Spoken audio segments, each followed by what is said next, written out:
This is Dale Cummins with Cummins Architecture and Design, and we're going to cover some of the most frequently asked questions. Today, the first question we're going to go over is on the board, which says where to start with your home addition. This actually applies not only to home additions, but to new custom homes and virtually any type of project you're considering doing. Some of the things that you're going to want to bring with you to a design meeting or your first meeting with the architect include things like an outline of what you have in mind, at least a concept. If you can put it in writing, that's great. Any ideas that you might have of what you would like to do.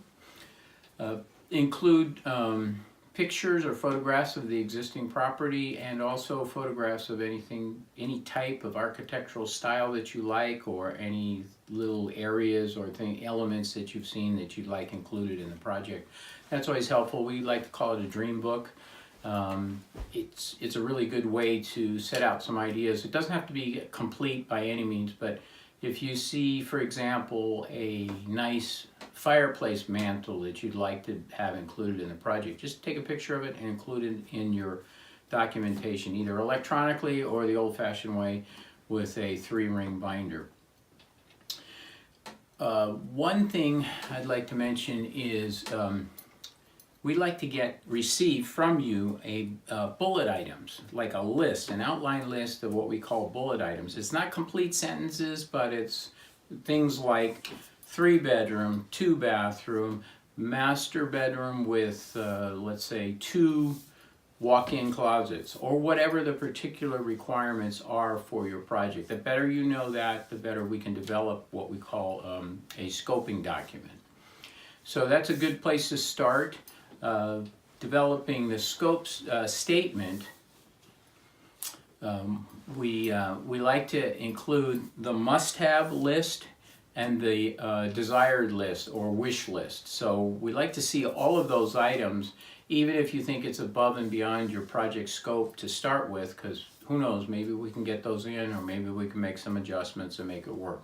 So the more information you can provide for us at the first meeting, the better we like it.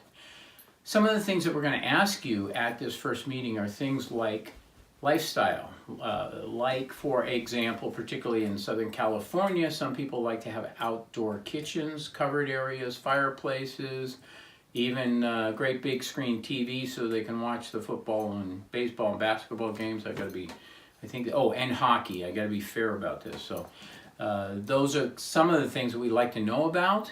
Works really well. In Southern California, for example, the weather is hot enough that during the summer you really need shade to be able to use your outdoor space. So if we're going to do an outdoor living space, which is great because we hardly have any bugs around here as compared to Chicago or South Carolina, where one of my daughters lives. They've got bugs like crazy. They wouldn't even think of building an outdoor living area without completely screened in, but in this area we're in good shape. Some of those things in terms of lifestyle, some additional lifestyle items.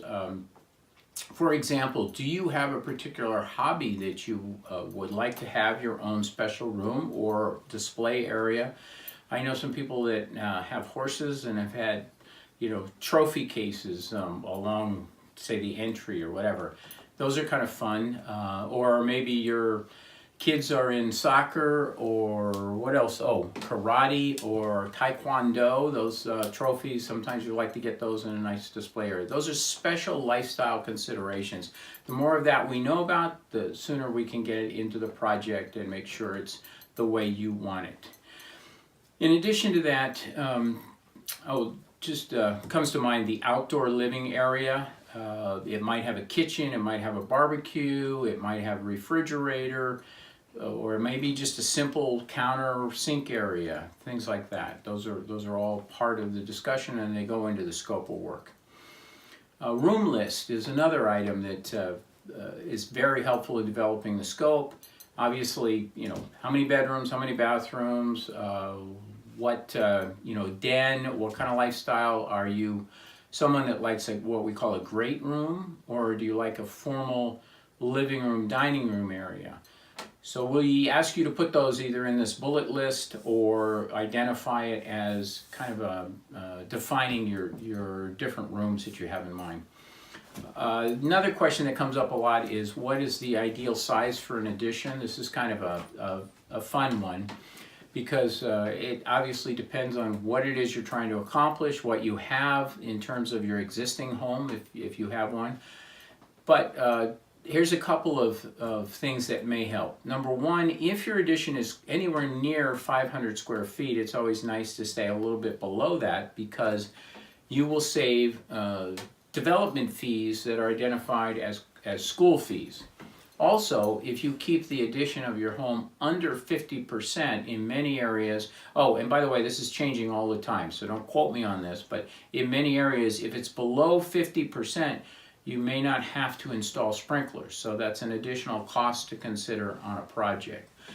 You always want to do a cost-benefit analysis on your project, and that typically begins to relate to where are you in your neighborhood, what town are you in, what is the market value of the home before the addition, and what's the forecasted market value after the addition.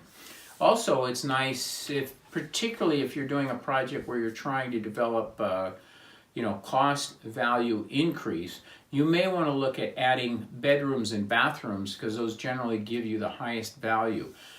Going from a one bedroom or two bedroom house with one bathroom up and increasing that to say a 2 or a 3 bedroom with 2 bathrooms puts you in a completely different market. So it's kind of fun to actually take a look at that and compare that to other homes in the area. It's very easy these days with Redfin and Zillow just to go online, punch in your own address. It will give you an estimated market value for your property based on the recent sales of the homes in the area.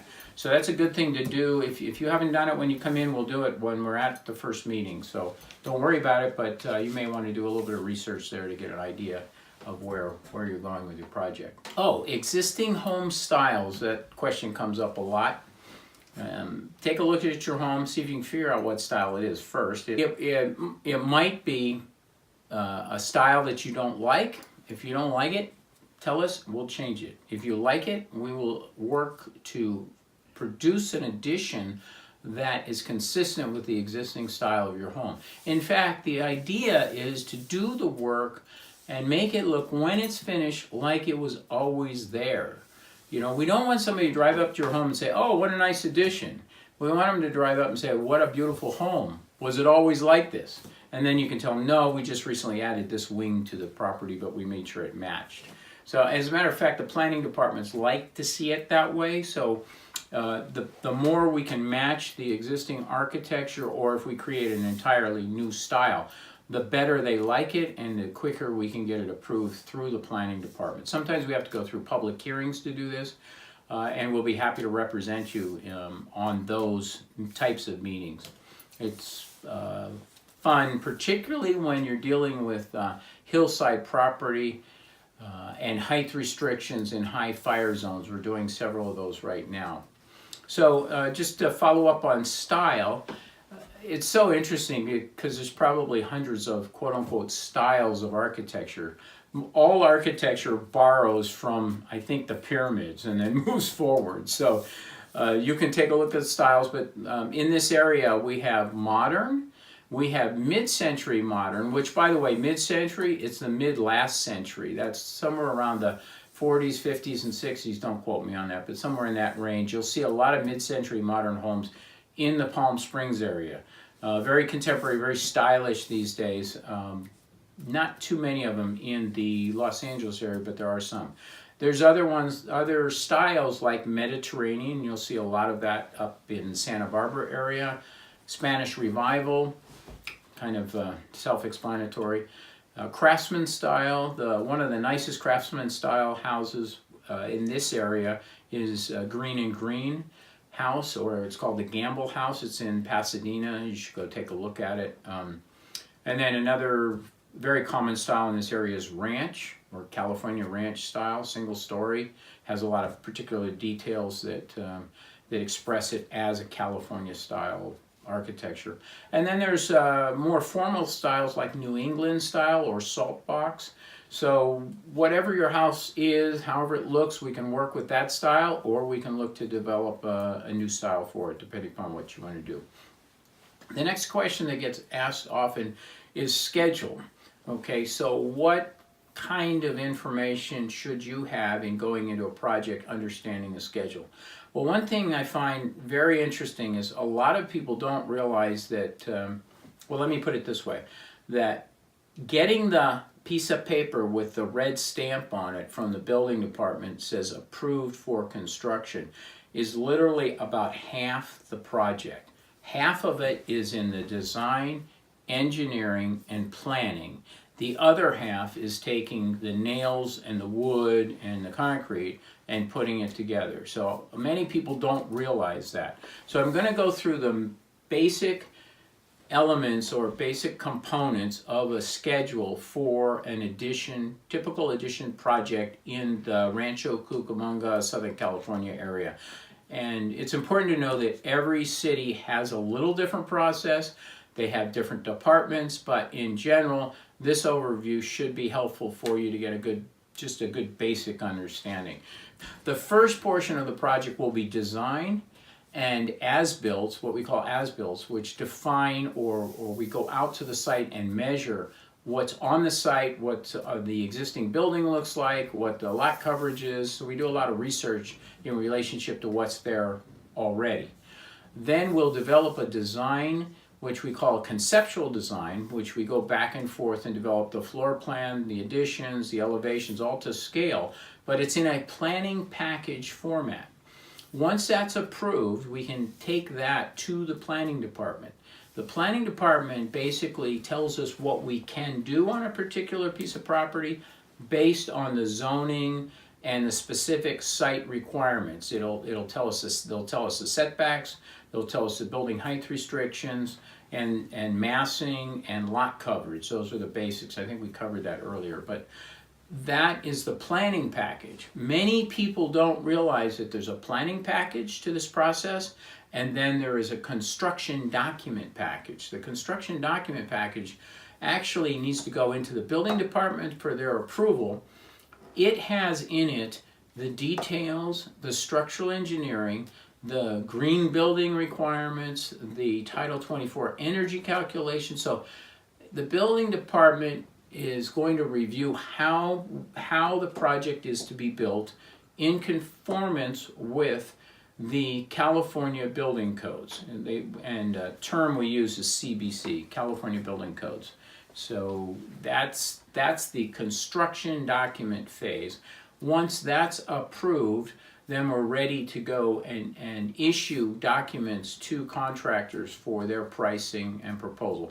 Actually, what we do is while we're in the planning department, we will also go to any homeowners association architectural review board, so we can cover that at exactly the same time. Department review. Usually there's a set of red lines that they will give us back, or a set of conditions that they want us to include in the drawings. We'll make those modifications, resubmit. Sometimes there's a public hearing associated with that. Sometimes there's just a planning commission review, and they will issue comments. Once those are approved, we will then finalize the construction documents and submit those to the building department. Once the drawings are in the building department, it will take about 4 to 6 weeks for the review. Usually they will come back with a set of red lines. We'll have to make modifications according to those, and then we will resubmit. Sometimes that takes 2 or 3 rounds in Southern California. It's not unusual. Once that's approved, then we will work with you to get pricing from several contractors to make sure our budget is consistent with what we have asked the contractors to build on your project. Another question that's very common is financing. What, who, what, where, when, why, and how on financing. Well, financing all depends on whether or not you have resources to finance the project yourself and then roll it over into a long-term loan, or maybe you need to do a takeout loan. I don't pretend to be an expert in financing, but I can tell you a couple of basic things that should be helpful.